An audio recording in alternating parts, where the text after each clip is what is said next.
Hello বন্ধুরা, কাঁধের মাপ, বগলের মাপ এবং তালপাট কীভাবে কাট করতে হয় আজকে সেটাই দেখাচ্ছি। পুটের জন্য নিয়ে নিচ্ছি কাঁধের অংশর কাঁধের মেজারমেন্টের হাফ পয়েন্ট, মানে অর্থাৎ 14 হলে 7 ইঞ্চি দেবেন। আর সেম মেজারমেন্টে আপনারা বগলের লম্বাতে দেবেন, সাথে হাফ ইঞ্চি এক্সট্রা দিয়ে দেবেন। আর সেম মেজারমেন্টে বডি লাইনে দিয়ে একটা ঘর তৈরি করবেন, এই যে ঠিক এইভাবে যেভাবে আমি এখন তৈরি করলাম। আর এই ঘরের লম্বার মাপটাকে আপনারা ফিতার মাধ্যমে হাফ করে নেবেন।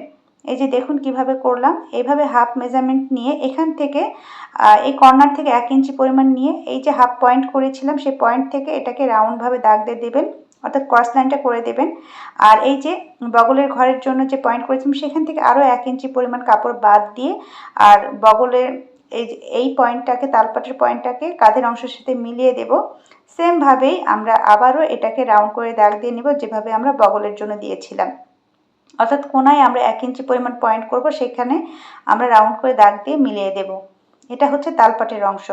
তালপাট শুধু সামন পাটে কাটা হবে আর বগলটা সামন এবং পেছন পাট জুড়ে কাটা হবে।